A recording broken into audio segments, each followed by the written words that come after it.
Okay, a Simic artifact doubler for the birds and the beasts, huh? Okay, wizards, maybe I hate Simic less now. Tawnos the Toymaker is a 3/5 legendary human artificer for 3, a green, and a blue that says whenever you cast a beast or bird creature spell, you may copy it, except the copy is an artifact in addition to its other types.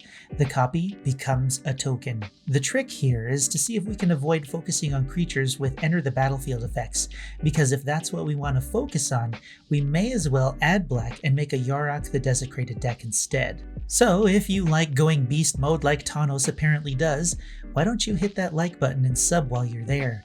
If you hit the notification bell while you're at it, a little bird will let you know whenever I release a new video.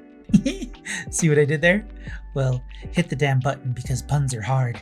So the first impression I get is to go wide with trample beasts and flying birds that are effective in combat and creature buff effects, and maybe double up on the clone effects. Thunderfoot Baloth is a 5/5 beast with trample for 4 and 2 green that says as long as you control your commander, Thunderfoot Baloth gets +2/+2 and other creatures you control get +2/+2 and have trample. So both Baloths and all of your creatures would get +4/+4 as long as Tawnos and these Baloths are on the field. Craterhoof Behemoth would be hilarious to throw in here if you have one. Hydroid Krasis will double the life and the cards you get on the cast since the copy will copy the price you paid as well. How about a Ledger Shredder to connive twice when an opponent casts their second spell each turn? If you decide to use a counter strategy, Thrumming-Bird will let you proliferate twice if each one deals combat damage to a player. Along with that counter strategy, the Arcbound creatures available here are the Arcbound Hybrid, Arcbound Lancer, and Arcbound Ravager. Warden of Evos Isle says creature spells with flying you cast cost 1 less to cast, so if you focus on birds,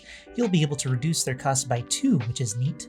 Gemrazor has mutate for 1 and 2 green, and when it mutates, you can destroy a target artifact or enchantment an opponent controls. I'm pretty sure that the copy will have the same effect and will mutate a bird or beast that's on your battlefield, giving you another trigger, but correct me if I'm wrong in the comments below. Stampeding Cerro is a 5/4 with trample for 2 and 2 green that says at the beginning of your upkeep, return a green creature you control to its owner's hand. So you cast it, get 2 of them, and on your upkeep you return 2 green creatures to your hand. Choose to return the non-token Cerro and another non-token creature to your hand, then recast them to make 2 more copies of the cards to make a silly number of tokens. It's not efficient or amazing, but it's going to be funny if you have ETB effects you want to abuse. Stampeding Wild Beasts does exactly the same thing, so you'll have 2 of these cards in your deck. Thieving Magpie can draw some extra cards for you, and Thragtusk for 5 mana will gain you 10 life and make 2 3/3 beasts if they leave the battlefield.